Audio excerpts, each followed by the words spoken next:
Olá, pessoal, eu vou abordar um tema aqui muito rapidamente que eu até acho que é chover no molhado, porque todos nós já sabemos disso, mas temos uma dificuldade enorme de mudar o nosso comportamento de pais, o nosso comportamento de cuidadores, né?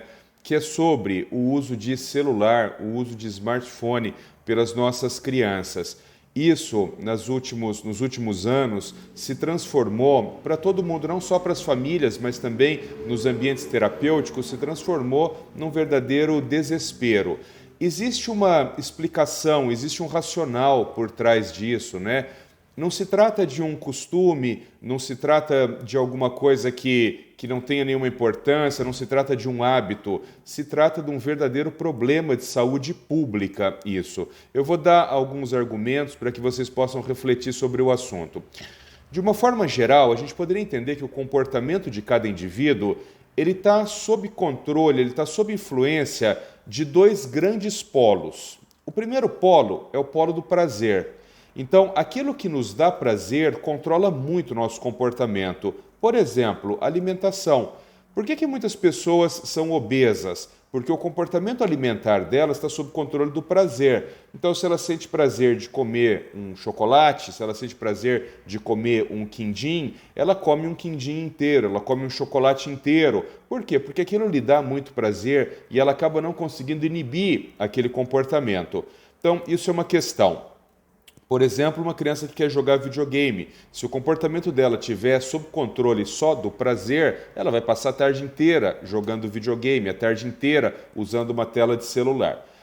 Um outro polo que pode controlar o nosso comportamento são as regras sociais, as normas, são outros tipos de códigos de conduta, né? Então, por exemplo, se você tem que em determinado momento escolher entre todos os dias comer um quindim e comer quindim uma vez por semana e ter uma alimentação saudável no resto da semana, se o seu comportamento tiver sob controle, não exclusivamente do prazer, há uma boa chance de você escolher esse outro comportamento aqui. Se você tem uma prova de matemática, de português, de língua portuguesa amanhã, e você também tem um videogame, se o seu comportamento não tiver exclusivamente sob controle do prazer, existe uma boa chance de você não passar a tarde inteira no videogame e de você dedicar algumas horas ao estudo da matemática ou da língua portuguesa. Muito bem.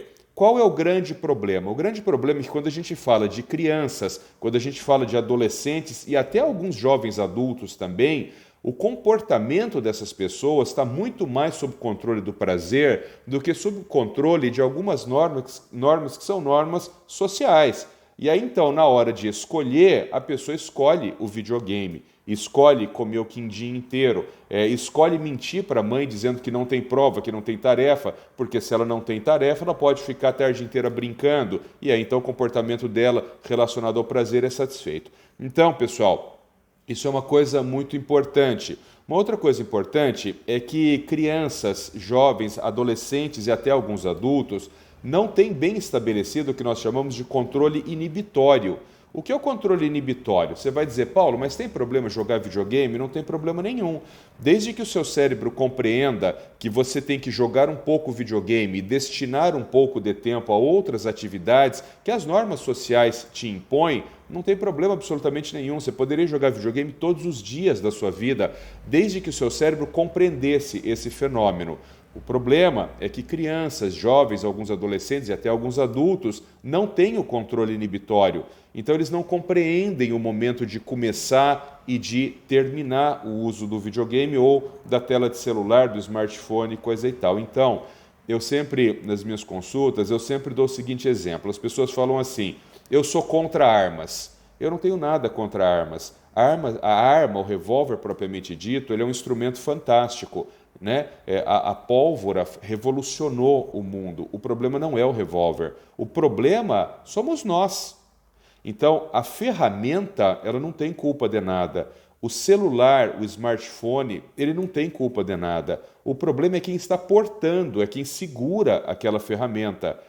Pessoal, nós não podemos confiar no julgamento crítico das nossas crianças. Não podemos confiar de forma cega. Não podemos confiar de forma irrestrita. Nós precisamos estar a todo momento olhando o que essas crianças estão fazendo. Sabe aquele ditado que, quando a gente era criança, a mãe falava muito?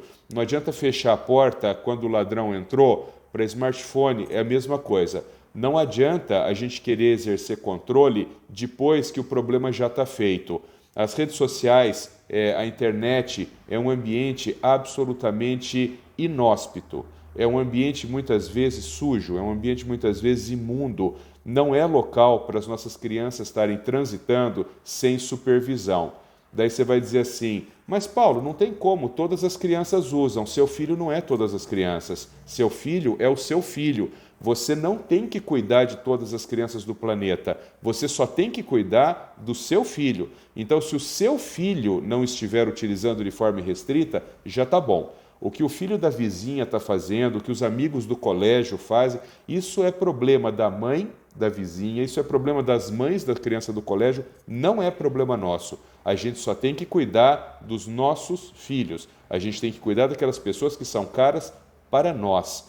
Pessoal, eu sei que vocês já ouviram isso 1 milhão de vezes e que ninguém mais aguenta esse assunto, mas ouçam o que eu estou falando.